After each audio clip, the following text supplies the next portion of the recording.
Hey guys, what's up everyone? Welcome back to the channel. This is Shubham Dwivedi and you are watching Economics Easy है।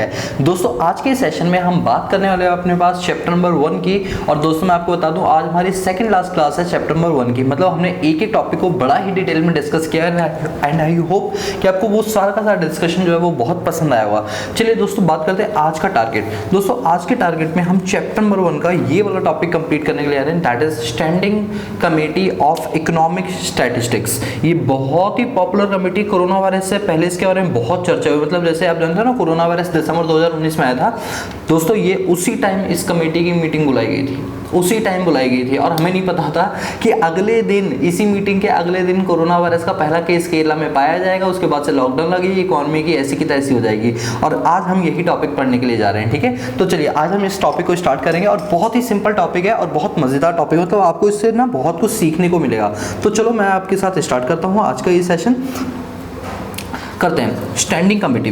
सबसे पहले मैं आपको topic दिखा देता हूँ, फिर आपका बेस बनाऊंगा और बेस बनाने के बाद फिर मैं आपको इसमें से रीडिंग लगाऊंगा। ये है हमारा टॉपिक, ठीक है, standing committee on economic statistics. दोस्तों मैं उम्मीद करता हूँ आप सबके पास रमेश सिंह की बुक होगी और अगर नहीं हो तो प्लीज़ आप ऑनलाइन ले लेना।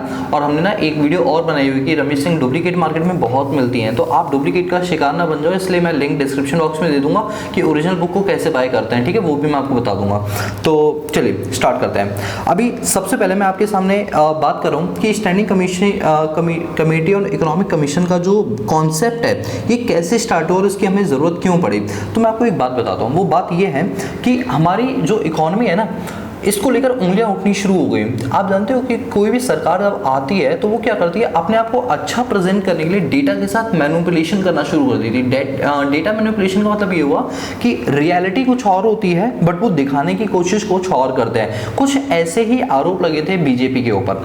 बीजेपी ने ये कहा कि हमारी जब से सरकार आई है तब से हमारा जो जीडीपी रेट है वो बहुत ज़्यादा हाई है, लेकिन रियलिटी में ऐसा नहीं था। इस पर बहुत बड़े बड़े प्रोफेसर्स थे, इकोनॉमिस्ट थे इंडिया के, और बड़े बड़े स्टैटिस्टिशियंस थे जिन्होंने ये आरोप लगाया कि मोदी सरकार कहीं ना कहीं हमें जो है हमारे डेटास को जो है वो ट्रू तरीके से नहीं दिखा रही है लोगों को, जिसके चलते रियल पिक्चर किसी को नहीं पता चल रही है।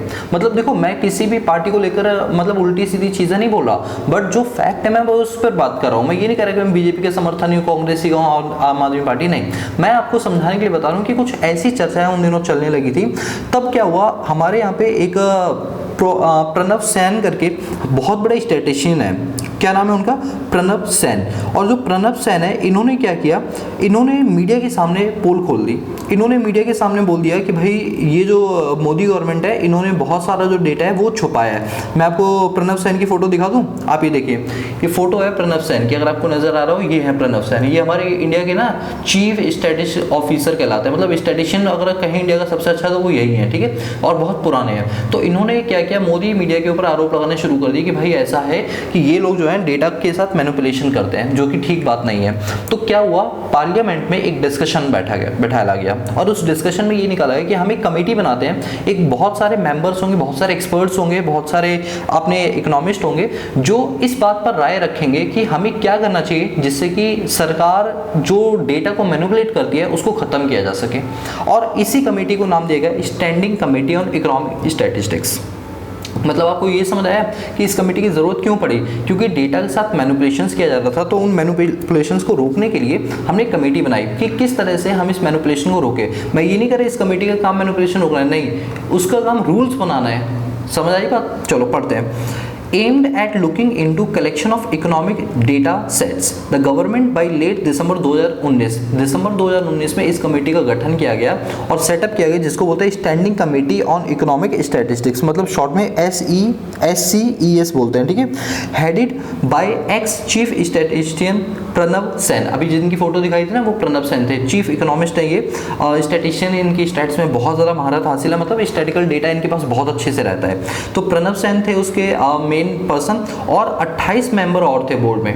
कितने मेंबर? 28 मेंबर और थे बोर्ड में। एक पूरी कमेटी थी। भाई कमेटी का मतलब क्या होता है, ग्रुप ऑफ पर्संस होता है, ग्रुप ऑफ एक्सपर्ट्स होता है, जिनमें एक तो प्रणव सेन हो गए जो मेन हेड थे वहाँ के, और 28 बोर्ड मेंबर और थे। और यूएनओ, यूनाइटेड नेशन ऑर्गेनाइजेशन ने भी पार्टिसिपेट किया था, आरबीआई भी उसमें मेंबर थी, मिनिस्ट्री ऑफ फाइनेंस भी नीति आयोग भी, टाटा ट्रस्ट भी थे उसमें, चीफ इकोनॉमिस्ट और अलग अलग स्टैटिस्टिशियंस, अलग अलग यूनिवर्सिटी के पढ़ाने वाले अच्छे अच्छे टीचर्स, इन सबको बुलाया गया इस कमेटी के अंदर और उनको मेंबरशिप दी गई और कहा गया कि अब हम एक्सपर्ट कमेटी बैठा रहे हैं और अब इस बात पर डिस्कशन करेंगे कि कैसे हम एक मैनिपुलेटेड डेटा को ना देकर एक सही डेटा अपने इकोनॉमी में रहने वाले लोगों को प्रोवाइड करवा सकें। ठीक है, चलो अब क्या है, the committee has been given wide ranking mandate which include looking into data sets such as periodic labour. अच्छा, इन कमेटी में क्या डिस्कस किया गया कि हम जो अपना डेटा प्रेजेंट करेंगे, कौन कौन सा डेटा प्रेजेंट करेंगे लोगों को, हम हर समय लेबर फोर्स के बारे में बताएंगे, सर्वे करवाएंगे, फिर हम एनुअल सर्वे करेंगे इंडस्ट्रीज की कि इंडस्ट्रीज की क्या ग्रोथ रही है इकोनॉमी के अंदर, हम एनुअल सर्वे कराएंगे सर्विस सेक्टर का, मतलब इंडस्ट्रीज वगैरह का, या सर्विस सेक्टर जो होते हैं हमारे क्विनरी और क्वार्टनरी सेक्टर उनका करवाएंगे, annual survey of unorganised sector enterprise, कई सारे जो पब्लिक प्राइवेट सेक्टर लोग हैं जो काम कर रहे हैं उनका सर्वे करवाएंगे, टाइम यूज सर्वे करवाएंगे, index of service production, index of industrial production, कितना प्रोडक्शन एक साल के अंदर हो रहा है, इकोनॉमिक सेंसिस करवाएंगे और अलग अलग टाइप के अदर सर्वेज जो हैं वो इसमें करवाए जाएंगे। और ये जो कमेटी बनाएगी वो इन्हीं सब चीज़ों पर फोकस कर लेगी कि आखिर इन सर्वेज को कैसे कराया जाएगा और इनका डेटा मैनिपुलेट ना हो, उसके पीछे क्या क्या रणनीति बनानी पड़ेगी, वो सारी हमने इस कमेटी के अंदर डिस्कस किया। और बताओ इस कमेटी का नाम क्या था, standing committee on economic statistics था। ठीक है, अब एक्सपर्ट्स बिलीव करते थे कि जो गवर्नमेंट है उसको एक बॉडी सेटअप करनी चाहिए। अब आपको सर बॉडी तो सेटअप तो की थी, दोस्तों ये बॉडी नहीं थी, ये तो सिर्फ एक टीम थी जो ये सोच रही थी कि ऐसा क्या करें कि सारी चीज़ें ठीक हो जाए। अब जब इस टीम ने डिसाइड किया तो हमने क्या किया, उस टीम ने क्या किया,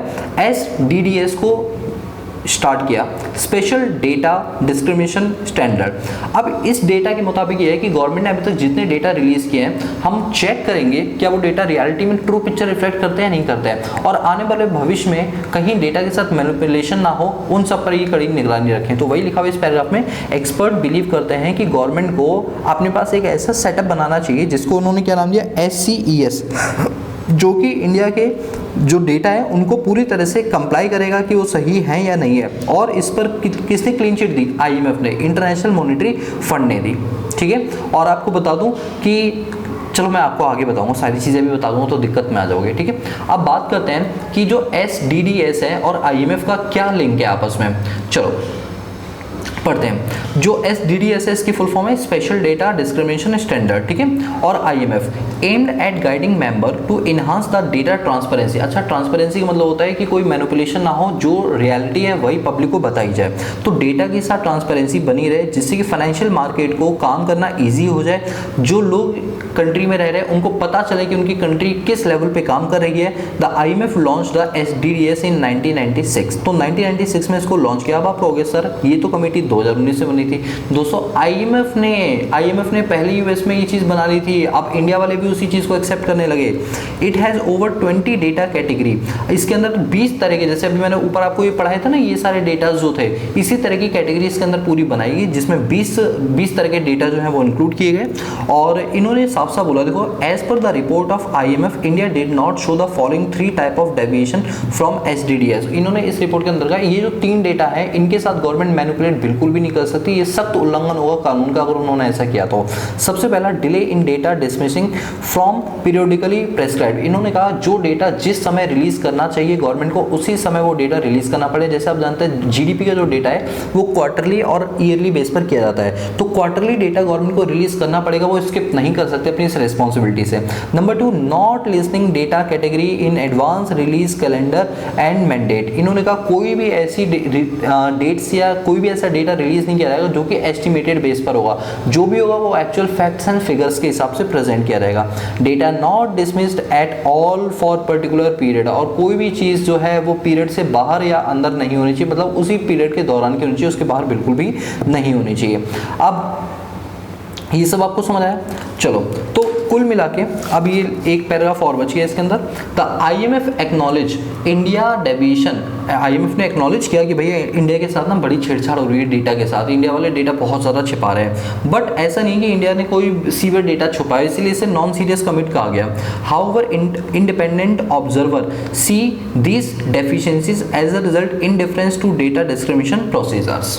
बोलो क्लियर हुआ? मतलब कुल मिला के जो मैंने हाईलाइट किया ना, आपको तो सिर्फ उस पर फोकस करना है। जो ये मैंने हाईलाइट किया है ना, standing commission on economic statistics, आपको इस पर फोकस करना है और इस वाले पे फोकस करना है। अच्छा, अब बात करते हैं आपको क्या याद करना है। आपको एक तो याद करना है कि ये जो standing committee on economic statistics है ये कब आई थी, ये दिसंबर 2019 में आई थी। इसके जो हेड पर्सन है वो कौन है, इनका नाम बिल्कुल याद कर लो, प्रणव सेन, जो मैंने आपको भी फोटो दिखाई थी उनकी। फिर SDDS का क्या काम है, उसके 3 मेजर काम क्या है, वो ये है। बोलो क्लियर है, क्लियर है ना, कोई दिक्कत तो नहीं है। चलो तो आप इतना करो, ठीक है। तो आज की क्लास में हमने ये एक छोटा सा टॉपिक था, कोई बड़ा टॉपिक नहीं है। अब नेक्स्ट क्लास में हम क्या करेंगे जानते हो, नेक्स्ट क्लास के अंदर हम करंट अफेयर्स करेंगे कोविड-19 से रिलेटेड, कि कोविड-19 की वजह से हमारा क्या इम्पैक्ट पड़ा है। तो आज हमने ये वाला जो टॉपिक है वो कंप्लीट कर लिया है, तो मैं इस पर कर देता हूँ टिक, ठीक है।